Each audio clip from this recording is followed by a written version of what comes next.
ओम नमः शिवाय. हर हर महादेव. श्री शिवलीलामृत अध्याय 2. शिवरात्री महात्म्य आणि व्याधाची कथा. श्री गणेशाय नमः. ज्या घरात नेहमी शिवजींचे स्मरण केले जाते त्या घरात कसलीही कमतरता पडत नाही. शिवस्मरण करणाऱ्या भक्तांचे सर्वतोपरी कल्याण होते. त्याला सर्व प्रकारचे सुखोपभोग प्राप्त होतात. शिवप्रसादाने मुक्तीही मिळते. लोखंडाचा परिसाला सहज स्पर्श झाला तरी त्या लोखंडाचे तत्काळ सुवर्ण होते. शिवनामाचा महिमाही तसाच आहे. ते तुम्ही कसेही घ्या, हसताना घ्या, बोलताना घ्या, काम करताना घ्या, त्याने तुमचे कल्याणच होते. तुम्ही शिवजींना उद्देशून हे भोलेनाथ, हे कैलासपती, हे उमारमणा असे संकेताने जरी म्हणालात तरी ते प्रभू तुमच्यावर प्रसन्न होतात. हे अमृत आहे असे माहीत नसूनही ते प्राशन केले तरी ते अमर करणारच. औषध नकळत पोटात गेले तरी रोगाचे निवारण होणारच. गवताच्या गंजीवर लहान मुलाने अजाणता अग्नी टाकला तरी गवताचे भस्म होणारच. तसे नकळत जरी शिवनाम घेतले तरी ते सर्व दोष जाळून टाकते. विनोदाने जरी शिवनाम घेतले तरी मोठे काम होते. एखादा त्रासलेला मनुष्य शिवनामाचा गजर करणाऱ्या भक्तांची अवहेलना करतो. म्हणतो, हे लोक उगीचच हाका मारतात, यांना शिवशिव असे ओरडून काय मिळणार आहे. अरे, हे गप्प का राहत नाहीत, सारखे सारखे हर हर अशी गर्जना कशाला करतात. छे छे, यांचा शिवनामाचा गोंगाट ऐकून माझे तर डोकेच उठले. श्री शंकरा असे टाहू फोडून यांच्या हातात काय येते कोणास ठाऊक. असो, त्याने अशी कितीदा निंदा केली तरी अजाणता का होईना त्याच्या मुखात शिवनामच येते. त्यामुळे अभक्त असूनही त्याचे कल्याण होते. कोणी आपल्या मुलाचे नाव उमेश, नीलकंठ किंवा महादेव असे ठेवतो.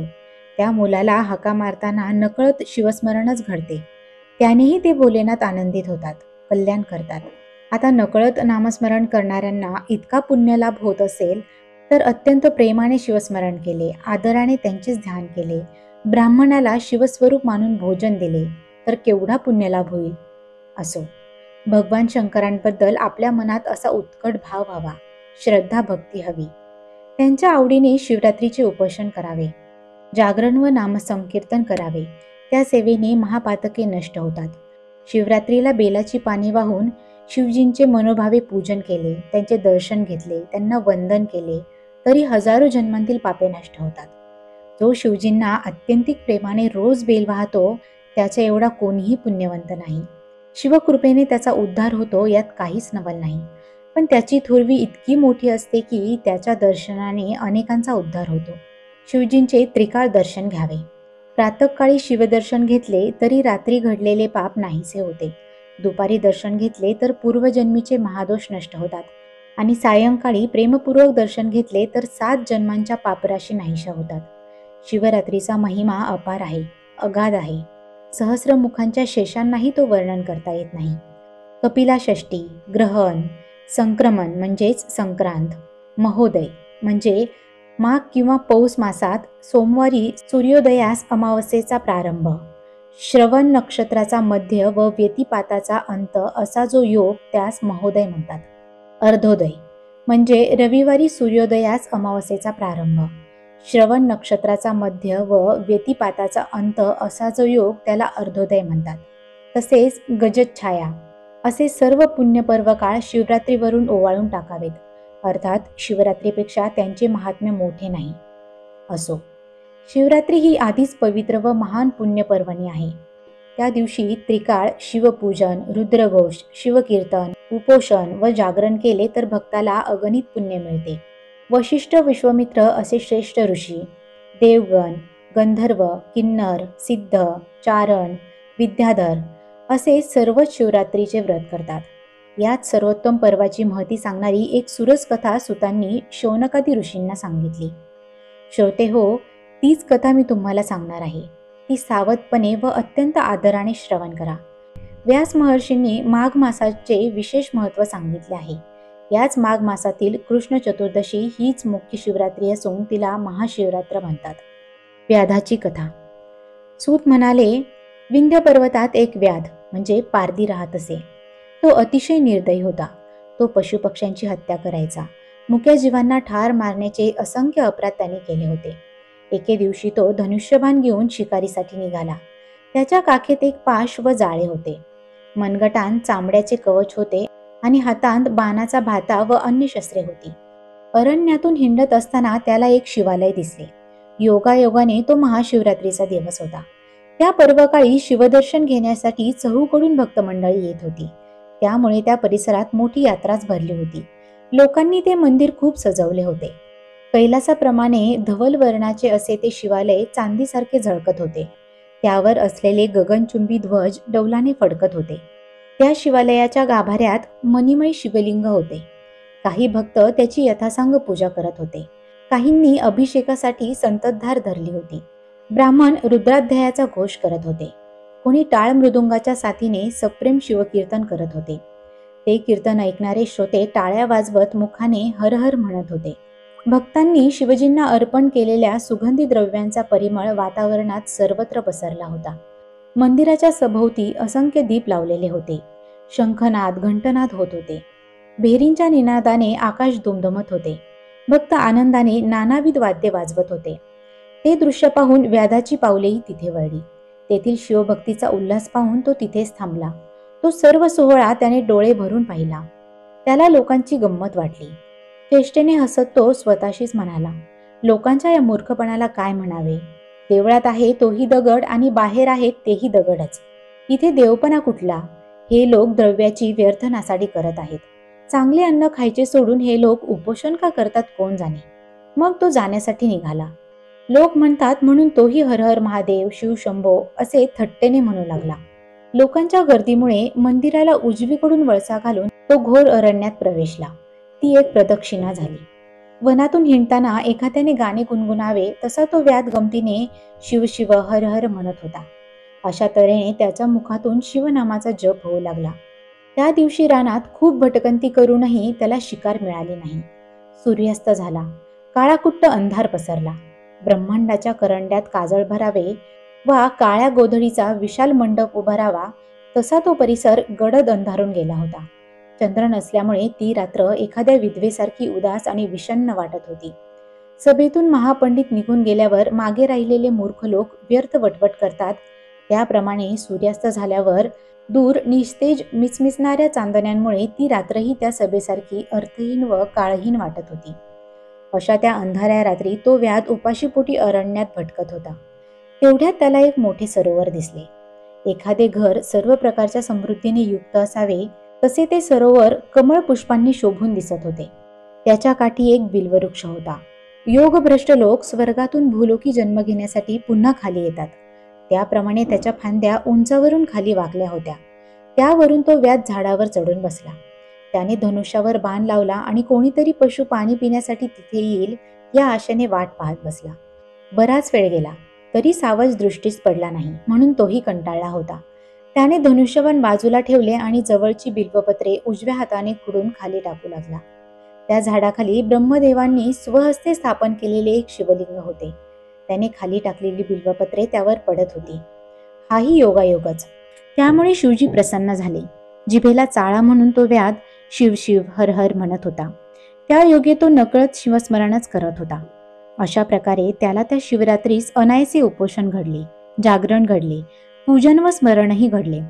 त्यामुळे त्याची पातके नष्ट होऊ लागली. एक प्रहर लोटला.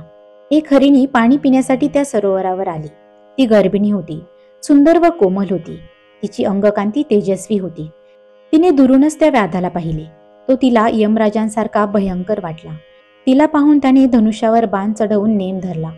तेव्हा ती घाबरली आणि त्याला उद्देशून मनुष्यवाणीने म्हणाली, हे महापुरुषा, मी काहीही अन्याय केला नसताना मला का मारतोस? मी गर्भवती आहे. माझ्या पोटात लहान अज्ञानी गर्भ आहे. मला मारलेस तर तोही मरेल आणि तुला गर्भहत्येचे पाप लागेल. अरे, शेकडो लहान जीव मारले तर एका बोकडाच्या हत्ये इतके पाप लागते. 100 बोकडांना मारल्याने एका बैलाच्या हत्ये इतके पाप लागते. 100 बैलांची हत्या म्हणजे एक गोहत्या. 100 गायींच्या वधाचे पाप एका ब्राह्मण वधा इतके असते. एका स्त्रीचा वध केल्याने 100 ब्रह्महत्यांचे पातक लागते. 100 स्त्रियांची हत्या म्हणजे एका गुरुची हत्या. आणि एका गर्भिणीला जीवे मारणे हे तर गुरुहत्येच्या शतपट पाप आहे असे शास्त्र सांगते. मी तर काहीच अपराध केलेला नाही. मला का मारतोस? तो म्हणाला, घरी माझे कुटुंब उपाशीपोटी माझी वाट पाहत आहे. शिकार मिळाली तरच त्यांना काही खाऊ घालता येईल. मीही निराहार आहे. दिवसभरात माझ्या पोटात अन्नाचा कणही गेलेला नाही. पण मला एका गोष्टींचे खूप नवल वाटत आहे. तू हरिणी असून मनुष्याप्रमाणे शास्त्राच्या गोष्टी कशा बोलतेस? तुला पाहिल्यावर मलाही तुझी दया येऊ लागली आहे. तू विशाल नेत्रांची सुंदर हरिणी आहेस. म्हणून तू पूर्वी कोण होतीस? तुला एवढे ज्ञान कुठून प्राप्त झाले हे सर्व मला सांग. हरिणी म्हणाली, पूर्वी देव आणि असुर यांनी क्षीरसागराचे मंथन करून जी 14 रत्ने बाहेर काढली त्यात मीही होते. मी रंभा नामक अप्सरा होते. मला पाहून देवादिकांनाही मोह पडायचा. माझ्या प्राप्तीसाठी तपस्वी लोक अपार तपश्चर्या करायचे. माझ्या नेत्रकटाक्षरूपी जाळ्यामध्ये देवांचे मनोरूपी मासे अलगद सापडायचे. माझ्या अंग सुगंधाने आकर्षित होऊन मुनिरूपी भ्रमर माझ्या मागे मागे धावायचे. माझे सुमधुर गायन ऐकण्यासाठी अमृतपान करणारे देव मृगासारखे मुग्ध होऊन धावत यायचे. मी स्वर्गातील दिव्य भोग भोगत असे. तिथे माझ्याशी सौंदर्यात बरोबरी करू शकेल असे कोणीही नव्हते. याचा व्हायचा तोच परिणाम झाला. स्वतःबद्दलच्या अभिमानाने मी गर्विष्ठ झाले. मी शिवभक्ती सोडली. भगवान शंकरांची पूजा, अर्चा, नामस्मरण, भजन तसेच शिवरात्र, सोमवार व प्रदोष व्रते करेनाशी झाली. माझी बुद्धीच भ्रमिष्ट झाली होती जणू. अमृत प्यायचे सोडून मी मद्य पिऊ लागले. मला देवांची संगत आवडेनाशी झाली. हिरण्य नावाचा एक भयंकर दैत्य होता. मी देवांना सोडून त्याच्या सहवासात रमले. असा बराच काळ लोटला. त्या दुष्टाच्या संगतीने मी शिवजींचे भजन पूजनही सोडून दिले.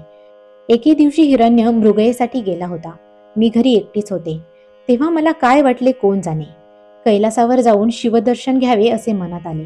म्हणून मी तिथे गेले. तर मला पाहून शिवप्रभू प्रक्षुब्ध झाले. त्यांनी मला शाप दिला आणि म्हणाले, तुम्ही महापापिनी आहात.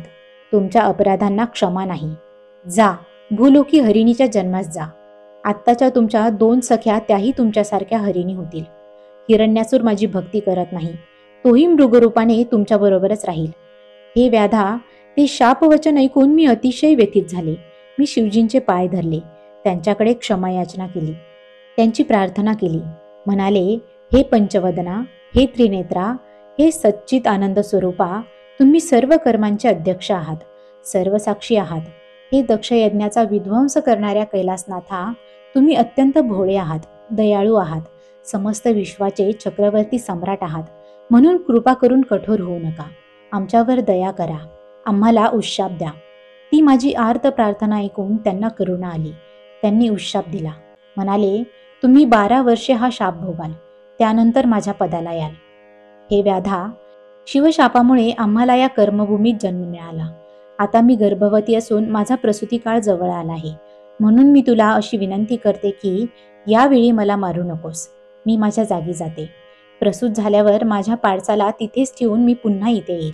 मग तू माझा प्राण घे. त्याला माझी हरकत असणार नाही. हे मी अगदी खरे बोलत आहे. माझ्यावर विश्वास ठेव. हरिणीचे म्हणणे ऐकून तो व्याध म्हणाला, तू फारच गोड बोलतेस, पण काही केल्या माझा तुझ्या वचनांवर विश्वास बसत नाही. स्वतःचा जीव वाचवण्यासाठी तुम्ही प्राणी मात्र कितीही खोटे बोलू शकता. हा तुमचा स्वभाव मला चांगला ठाऊक आहे. तू महापापांचा उच्चार करून परत येण्याची शपथ घेतलीस तरच माझा विश्वास बसेल. तेव्हा त्याचे समाधान करण्यासाठी त्या गरीब हरिणीने तशी शपथ घेतली. म्हणाली, मी माझे वचन पाळले नाही तर ब्राह्मण कुळात जन्मूनही जो नर वेदशास्त्राधिकांचे अध्ययन करत नाही, सत्य बोलत नाही, शुचित्व पाळत नाही, संध्या करत नाही, तो अधम होय. वर्णधर्माचे पालन न केल्याने त्या विप्रास जे पाप लागते ते मला लागेल. वेदांची विक्री केल्याने, कृतज्ञपणे वागल्याने, दुसऱ्याला त्रास दिल्याने, भक्ती न केल्याने, दान देणाऱ्यास विघ्न आणल्याने, गुरूंची निंदा ऐकल्याने, हरिहरांची व साधूंची निंदा ऐकल्याने, ब्राह्मणांना दिलेले दान परत मागून घेतल्याने, शास्त्राच्या आधारे कलह केल्याने, नाना प्रकारच्या भ्रष्ट मार्गांचे आचरण केल्याने व स्वधर्म सोडून दिल्याने जे पाप लागते ते मला लागेल. हे व्याधा, लोक स्वार्थापोटी अनेक प्रकारची पापे करण्यास उद्युक्त होतात. त्या निषिद्ध कर्मांमुळे त्यांना जे परिणाम भोगावे लागतात ते मला चांगले ठाऊक आहेत. असे असताना तुला वचन देऊन ते मोडण्याचे धाडस मी कसे करीन? मी तुला त्याविषयी थोडक्यात सांगते, ऐक. जे देवालयात तांबूल भक्षण करून हरिकीर्तन वा पुराण ऐकतात त्यांना त्या पापामुळे कोड येते. जे देवालयासारख्या अत्यंत पवित्र स्थानी स्त्रीसंभोग करतात तसेच पती पत्नीचा वियोग घडवून आणतात ते पुढील जन्मात अभागी व नपुंसक होतात. जे दुसऱ्यांच्या वर्मावर बोट ठेवून त्यांची निंदा करतात ते कावळ्याच्या जन्मात जाऊन साऱ्या जगातील घाण खातात. जे गुरु स्वतःजवळ विद्या असूनही ती शिष्यांना सांगत नाहीत ते पिंगळा म्हणून जन्म घेतात. जे ब्राह्मण अयोग्य दान घेतात त्यांना गंडमाळा नामक रोग होतो. दुसऱ्या प्रदेशातील गायी पळवून आणणारे पुढील जन्मात अल्पायुषी होतात. जो राजा आपल्या प्रजेला त्रास देतो तो अन्य जन्मात वाघ किंवा साप होतो. साधूजनांना अकारण छळणाऱ्याचा निर्वंश होतो. ज्या स्त्रिया हट्टेने व्रतवैकल्य करतात, पतीची उपेक्षा करतात, घरात धनधान्य असूनही कुणाला खाऊ पिऊ घालत नाहीत, त्या स्त्रिया पुढील जन्मी वटवाघळे होतात. आपला पती कुरूप आहे म्हणून त्याचा त्याग करणाऱ्या स्त्रिया पुढील जन्मी बालविधवा होतात आणि तेव्हाही जारकर्म केल्यास पुढील जन्मात त्या वेश्या होतात. ज्या आपल्या पतीशी तिरस्काराने बोलतात, त्याची निंदा करतात, त्या दासी किंवा कुलटा म्हणून जन्म घेतात. जो सेवकाकडून सेवा घेऊनही त्याला वेतन देत नाही तो भिकारी होऊन दारोदार हिंडतो. जो पती पत्नींचे गुप्त बोलणे लपून ऐकतो त्याची स्त्री प्रवासात हरवते, त्याची अन्नान्न दशा होते. मालकाशी द्रोह करणाऱ्या नोकराला पुढे कुत्र्याचा जन्म मिळतो. जारण मारणाचे प्रयोग करणारे मृत्यूनंतर भूत प्रेत वा पिशाचोनीत जातात. साधूंना मुद्दाम उपाशी ठेवून त्यांचा छळ करणारे आयुष्यभर दुष्काळाला तोंड देतात. जी स्त्री रजस्वाला असताना घरात सर्वत्र वावरते तिचे पूर्वज पतन पावतात आणि नरकात रक्तामध्ये खितपत पडतात. तिच्या घरी देव पितरही येत नाहीत. जे लोक देवासमोर तेवणाऱ्या दिव्यातील तेल चोरून नेतात ते पुढील जन्मी निपुत्रिक होतात. ज्या स्त्रिया स्वयंपाक करताना अन्न चोरून खातात त्यांना मांजरीचा जन्म मिळतो. ज्या स्त्रिया ब्राह्मणांना वाईट अन्न खायला घालून स्वतः मात्र चांगले अन्न खातात त्यांचा गर्भपात होतो. जो आपल्या जन्मदात्यांना कष्ट करायला लावतो तो पुढील जन्मी माकड होतो. जी सून आपल्या सासू सासऱ्यांना छळते तिची मुले वाचत नाहीत. हे व्याधा, मी शब्द देऊनही माघारी परत आले नाही तर ही सर्व पापे माझ्या माती बसतील. माझे बोलणे असत्य असेल तर माझ्याकडून शिवपूजेचा अपहार घडला असे होईल. मी पुन्हा निश्चयाने सांगते, मी वचनभंग करणार नाही आणि हीच माझी शपथ आहे. व्याध म्हणाला, ठीक आहे, तू एवढी शपथ घेतेच आहेस तर जा, पण रात्र संपण्याआधी परत ये. हरिणी म्हणाली, व्याधा, माझ्या बोलण्यावर विश्वास ठेवून तू हे पुण्यकर्मच करत आहेस. त्या योगे तू पुढे शिवपदास जाशील. नंतर सरोवरातील पाणी पिऊन ती हरिणी आपल्या कुटुंबात परतली. ती निघून गेल्यावर बेलाच्या वृक्षावर बसलेला तो व्याध पुन्हा उजव्या हाताने बेलाची पाने खुडून खाली टाकू लागला. ती वृक्षाखाली असलेल्या शिवलिंगावर पडू लागली. अशा प्रकारे त्याच्याकडून 2 प्रहर रात्रीस पुन्हा शिवपूजन घडले. नकळत घडलेली असली तरी ती त्याची दुसरी पूजा शिवजींना मान्य झाली. त्या पुण्याईने त्याचे पूर्वीच्या 7 जन्मांतील अर्धे पाप जळून गेले. तो सहज भावाने पुन्हा शिवनाम घेऊ लागला. त्याला जागरण घडले होते आणि त्याने हरिणीच्या मुखातून पापफलांचे निरूपणही ऐकले होते. अर्थात त्याच्याकडून शिवरात्रीचे व्रत नकळत घडत होते. उपोषण, शिवस्मरण, शिवपूजन, जागरण, पुराण श्रवण या सर्व गोष्टी व्यवस्थित घडून येत होत्या.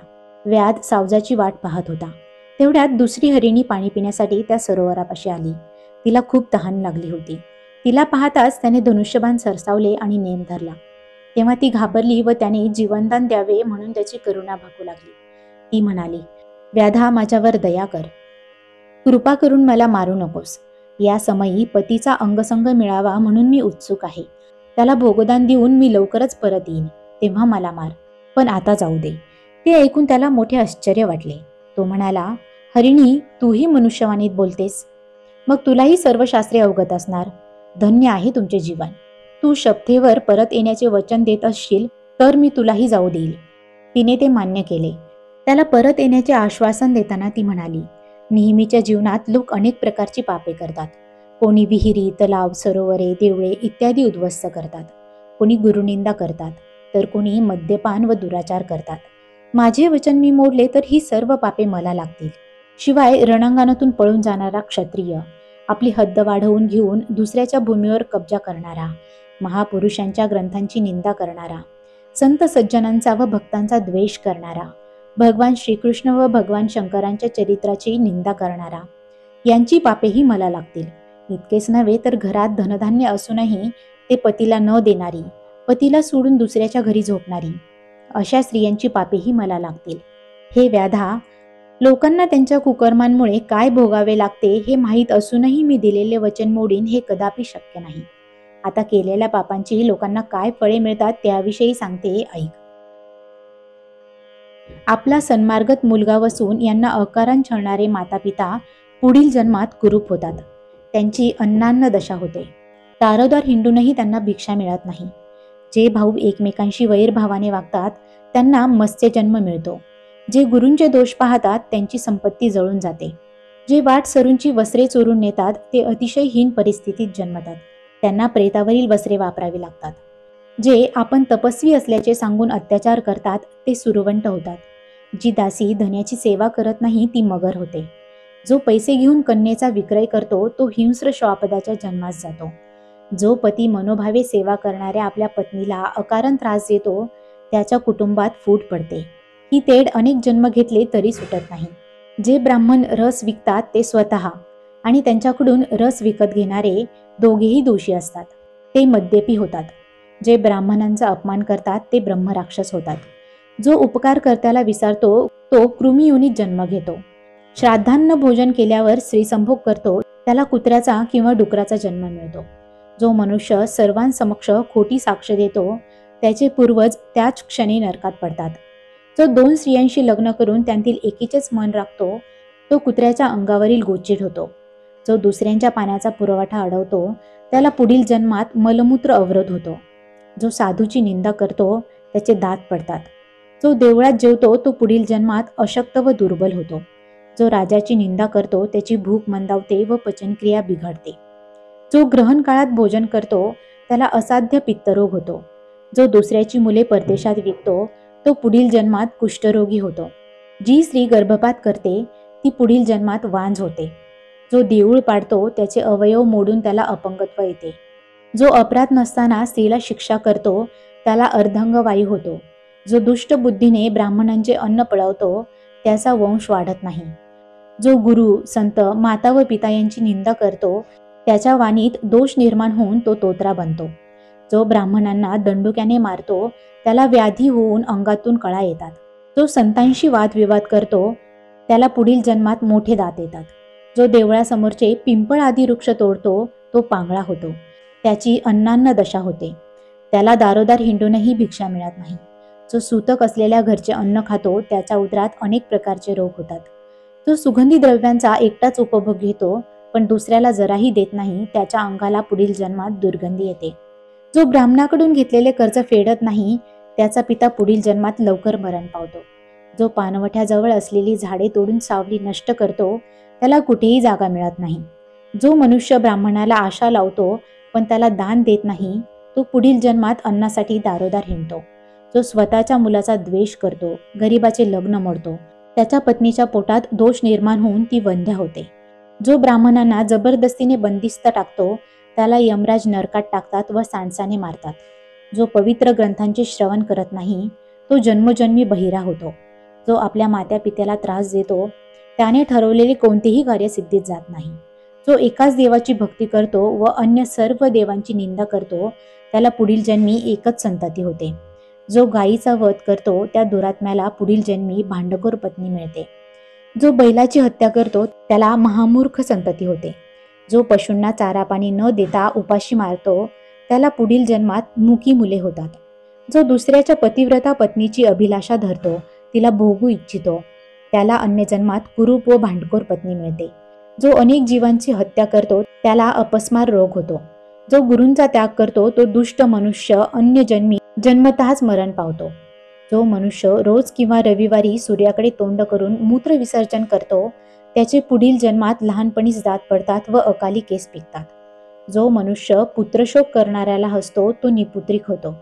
हे व्याधा, मी पतीला भोग देऊन तुझ्याकडे लवकर परत येईन. हे माझे वचन मी पाळले नाही तर मी सांगितलेली ही सर्व पापे मला लागतील. ती हरिणी दिलेला शब्द पाळेल की नाही याविषयी व्याधाच्या मनात शंकाच होती.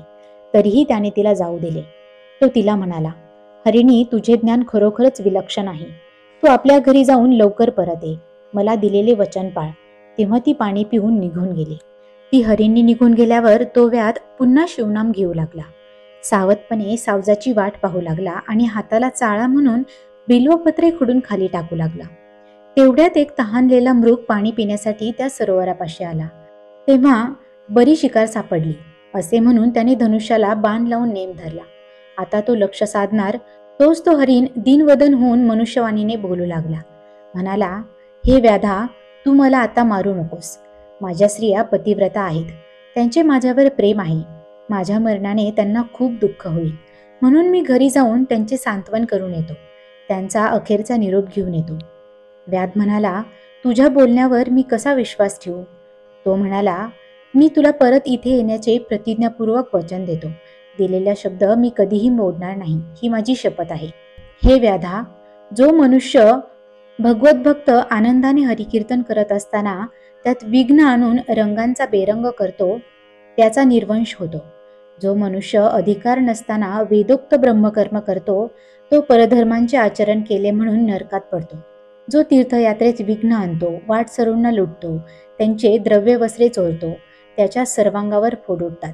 जो शास्त्रप्रमाण मानत नाही, कूट कविता करतो आणि विप्रांना हीन लेखून त्यांचा अपमान करतो, त्याची मुले मरतात. जो एकादशी व शिवरात्रीस उपवास करून द्वादशीस पारणे करत नाही, त्याच्या हातापायांतील शक्ती क्षीण होते. जो देवमूर्ती फोडतो, भगवत भक्तांच्या कार्यात विघ्ने आणतो आणि शिवमहात्म्याची निंदा करतो, तो नरकातील कीटक होतो. जो मातेचा द्रोह करतो, तो व्याधिग्रस्त होतो. जो पित्याचा द्रोह करतो, तो पिशाच होतो. जो गुरुद्रोहासारखे महापाप करतो, तो तत्काळ मरतो. मरणोत्तर भूतप्रेत होतो. जो ब्राह्मणांच्या अति आहाराबद्दल कुत्सितपणे हसतो, त्याच्या तोंडाची चव जाते आणि ती व्याधी आयुष्यभर त्याची पाठ सोडत नाही. जो गायी विकतो, द्रव्य घेऊन कन्या देतो, त्याला मांजराचा जन्म मिळतो व तो स्वतःची पिले भक्षण करतो. जो कन्या व भगिनी यांची अभिलाषा धरतो, पतिव्रतांना कामुक दृष्टीने पाहतो, त्याला प्रमेह, मुतखडा अशी व्याधी होते. जो देवळे उद्ध्वस्त करतो, शिवलिंगे फोडतो, देवांची उपकरणे व त्यांचे अलंकार चोरतो, देवांची प्राणप्रतिष्ठा झालेली असताना त्यांचा मान राखत नाही, त्याला पंडुरोग होतो. मित्रद्रोह करणारे, विश्वासघातकी, मात्या पित्याचा वध करणारे, गुरूंना संकटात घालणारे, अंगात सामर्थ्य असूनही गोब्राह्मणांचा वध न थांबवणारे, ब्राह्मणांना बाहेर उपाशी ठेवून घरामध्ये नातलगांसह उत्तम अन्नाचे भोजन करणारे, अशा लोकांना संग्रहणी व पोटदुखी अशा व्याधी होतात. कर्मभ्रष्ट, पंचयज्ञ न करणारे, ब्राह्मणांची घरे जाळणारे, दीनदुबळ्या वाटसरूंना मार्गात गाठून नागवणारे, संतांचा अपमान करणारे, कपटीने परीक्षा घेऊन गुरूंचा छळ करणारे, गुरूंना दोष देणारे, अशा दुष्टांची मुले जगत नाहीत. जो पित्याचा द्वेष करतो, ब्राह्मणांची अवहेलना करतो, ज्याला शिवकीर्तन ऐकायला आवडत नाही, ज्याला शिवकीर्तनाबद्दल जराही आदर नाही, तो दुर्मती, तो त्याच्या पित्याचा औरस पुत्रच नाही. अशा पाप्याला कानांच्या आतील भागाचे दुखणे होते. जो वायफळ गप्पा मारतो, तो पुढील जन्मी बेडूक होतो. जो शिवकीर्तन किंवा पुराण श्रवण करताना झोपतो, तो सर्पयोनीत जातो. जो अतिवाद घालून दुसऱ्याला छळतो, तो मेल्यावर पिशाच होतो. देवपूजेचा कंटाळा असणारे, ब्राह्मणांचे पूजन न करणारे, तीर्थप्रसादास नको म्हणणारे, अशा लोकांच्या हातापायांच्या शिरा आखडतात. हे व्याधा, अशी अपार पापे आहेत. मी तुला परत येण्याचे वचन देऊनही ते पाळले नाही, तर ही सर्व पापे मला लागतील. मृगाने एवढे सांगितल्यावर पारद्यालाही नाही म्हणता येईना. तू लवकर परत ये, असे सांगून त्याने त्याला जाऊ दिले. मग तो पुन्हा शिवनाम घेऊ लागला. त्या नामप्रभावाने त्याच्या मनात शिवजींची भक्ती निर्माण झाली. त्याचा कंठ दाटून आला, डोळ्यांत अश्रू आले. वेळ घालवण्यासाठी तो पुनरपी बिल्वपत्रे खुडून खाली टाकू लागला. ती खालील शिवलिंगावर पडत होती. अशा प्रकारे त्या महाशिवरात्रीच्या परमपवित्र पर्वकाळी त्या व्याधाकडून उपोषण, जागरण, श्रवण व रात्रीच्या 4ही प्रहरांत शिवपूजन घडले. त्या पुण्यप्रभावाने त्याची 7 जन्मांतील सर्व पापे जळून भस्म झाली. रात्रीचा प्रहर सरत आला तशी पूर्व दिशा उजळू लागली. उगवत्या सूर्यबिंबाकडे तिने लाल कुंकूस भाळी लावली आहे असे वाटत होते. त्यावेळी आणखी एक हरिणी पाणी पिण्यासाठी त्या सरोवरापाशी आली. तिला पाहताच व्याधाने बाण रोखला. तेव्हा त्याच्या रूपाने आपल्यासमोर साक्षात काळच उभा आहे हे पाहून ती घाबरली. तरीही स्वतःला सावरून ती म्हणाली, हे व्याधा, मला मारू नकोस. वनामध्ये माझी पाडसे उपाशी आहेत. मी त्यांना स्तनपान देऊन तुझ्याकडे परत येईन आणि समाधानाने मरण पत्करीन. ते ऐकून त्याला अत्यंत आनंद झाला. तिच्याकडून शास्त्रार्थ जाणून घेण्यासाठी तो उत्सुक होता, म्हणून त्याने तिला शपथ घेऊन जाण्यास सांगितले. तेव्हा ती हरिणी म्हणाली, व्याधा, तुला शब्द देऊन मी परत येणार नाही असे कधीच होणार नाही, पण तुझ्या समाधानासाठी तसे वचन देते. ऐक. जो गवताच्या गंजी जाळतो, गावांना आगी लावतो, गो ब्राह्मणांना पाणी देत नाही, त्याला क्षयरोग होतो. जो ब्राह्मणांना बाहेर काढून त्यांच्या घरावर कब्जा करतो, त्याचे पितर भयंकर नरकात पडतात. जो माता व पुत्र, पती व पत्नी यांच्यात भांडणे लावतो, देवा ब्राह्मणांचा मान ठेवत नाही, कठोर वचनांनी त्यांची निंदा करतो, त्याचे हातपाय यमराज तोडतात. जो दुसऱ्यांच्या वस्तू चोरण्यासाठी नेहमी टपून बसलेला असतो, ज्याला साधूजनांचा सन्मान झालेला खपत नाही, त्याला वेदनादायक नेत्ररोग होतो. पुस्तकांची चोरी करणारे मुके होतात, रत्ने चोरणारे आंधळे होतात, अत्यंत गर्विष्ठ असणारे रेड्याच्या जन्माला जातात, पारध्याला ससाण्याचा जन्म मिळतो. भगवत भक्तांची निंदा करणाऱ्याच्या मुखाला असह्य दुर्गंधी येते. जो मात्या पित्याला मारहाण करतो तो लुळा पांगळा होतो. जो अत्यंत कंजूस असतो, जराही द्रव्य खर्च करत नाही, तो पुढील जन्मी महाभुजंग होतो. जो भिक्षेसाठी आलेल्या येतीला काहीही देत नाही, त्याच्यावर शिवजींचा कोप होतो, त्याची संतती व संपत्ती दग्ध होते. जो जेवायला बसलेल्या ब्राह्मणाला ताटावरून उठवून बाहेर घालवतो, त्याच्यापेक्षा दुराचारी दुसरा कोणीच नाही. हे व्याधा, मी वचन देऊनही परत आले नाही, तर ही सर्व पापे मला लागतील. हरिणीच्या मुखातून ते धर्म अधर्म विषयक निरूपण ऐकून व्याध सद्गतीत झाला. तो तिला म्हणाला, ठीक आहे, तू पाणी पिऊन स्वस्थानी जा, बाळांना स्तनपान दे आणि मगच परत ये. त्याप्रमाणे ती हरिणी पाणी पिऊन आपल्या पिल्लांपाशी गेली व त्यांना स्तनपान देऊन तृप्त केले. इकडे पहिली हरिणी प्रसूत झाली, दुसरीने अंगसंग देऊन पतीला संतुष्ट केले. आता व्याधाला दिलेला शब्द पाळायचा होता, म्हणून मृगाने आपल्या स्त्रियांचे सांत्वन केले व म्हणाला, आता आपण व्याधाकडे जाऊया. मग तो त्याच्या 3 हरिणी व त्यांची पाडसे त्या व्याधापाशी आले. मृग म्हणाला, व्याधा, तुला दिलेले वचन मी पूर्ण केले आहे, तू सर्वात आधी माझा प्राण घे. हरिणी म्हणाल्या, तू आमचा वध कर, पतीच्या आधी मरण आले तर आम्हाला सद्गती मिळेल. पाडसांनीही नीट विचार केला नाही व म्हणाली, मात्या पित्यांशिवाय जगणे म्हणजे आमच्यासाठी मरणच, तू आधी आम्हाला मार. तेव्हा त्या सर्वांचे ते बोलणे ऐकून व्याधाचे मन भरून आले, त्याच्या डोळ्यांतून अश्रुधारा वाहू लागल्या. त्याने सर्व हरिणांना वंदन केले व म्हणाला, आहा, आज माझे जीवन धन्य झाले. तुमच्या मुखातून निरूपण ऐकले आणि माझे अनेक जन्मींचे पाप जळून गेले. माझे मन व शरीर पावन झाले. आता तुम्हीच माझे गुरु आहात, तुम्हीच माता पिता आहात आणि तुम्हीच माझे देव आहात. मला हा संसार, बायको, मुले या सर्व गोष्टी व्यर्थ वाटू लागल्या आहेत. आता केव्हा एकदा शिवपद प्राप्त होते असे मला झाले आहे. तो पारधी असे गहिवरून बोलत असताना तिथे एक दिव्य विमान आले. त्यात 5 मुखे व 10 भुजा असलेले, व्याघ्रांबर धारण केलेले व अत्यंत तेजस्वी असे दिव्य शिवगण होते. त्यांचे अद्भुत तेज 10 दिशांमध्ये मावत नव्हते. त्या समयी किन्नर दिव्य वाद्य वाजवत होते, विद्याधर मधुर आलापयुक्त गायन करत होते आणि स्वर्गातील देव दिव्य पुष्पांचा वर्षाव करत होते. तेवढ्याच सर्व हरिणांना दिव्य देह प्राप्त झाले. व्याधही प्रेमपूर्वक शिवनाम घेत होता. त्याने शिवगणांना साष्टांग नमस्कार केला. तेव्हा परिसस्पर्श होताच लोखंडाचे स्वर्ण व्हावे तसे त्याचेही स्वरूप बदलले. तोही पंचमुख, दशभुज व तेजस्वी दिसू लागला. शिवगणांनी त्याला विमानात बसण्याची विनंती केली. तेव्हा दिव्यत्वास प्राप्त झालेल्या मृगांसह तोही विमानात बसला. देव त्याची स्तुती करू लागले. व्याध शिवलोकी गेला, त्याला शिवपद प्राप्त झाले. मृग परिवार दिव्य तारकांच्या रूपाने आकाशात झळकू लागला. लोक आजही मृग नक्षत्रातील ते तारे पाहतात. कवी श्रीधर म्हणतात, सत्यवतीसूत व्यासांनी लिंग पुराणात जी सरळ कथा सांगितली तीच मी मराठीत वर्णन केली आहे. सज्जनांनी ब्रह्मानंदयुक्त होऊन ती अहोरात्र श्रवण करावी. धन्य धन्य ते शिवरात्री व्रत, धन्य शिवरात्री व्रत महात्म्य कथा. तिच्या श्रवणाने महापातके जळून जातात. हे महात्म्य जे लक्षपूर्वक वाचतात तेही पुण्यवंतच. हे शिवलीलारूपी अमृत तुम्ही देवांसमान असलेल्या सज्जन श्रोत्यांनी प्राशन करावे. निंदक, कुटील, कुतर्की व असुरी प्रवृत्तीच्या लोकांना हे कसे प्राप्त होणार? कैलासनाथ ब्रह्मानंद स्वरूप आहेत, त्यांचे चरण सुगंधी कमळच आहेत. तिथे हा श्रीधर कवी ब्रह्मरूपाने शिवनामाचे अखंड गुंजन करतो. स्कंद पुराणातील ब्रह्मोत्तर खंडात असलेला शिवलीलामृत हा महान ग्रंथ सज्जनांनी अखंड श्रवण पठण करावा अशी नम्र प्रार्थना आहे. हा त्याचा 2रा अध्याय अतिशय गोड आहे. अध्याय 2 समाप्त. श्री सांब सदा शिवार्पणमस्तु. हर हर महादेव.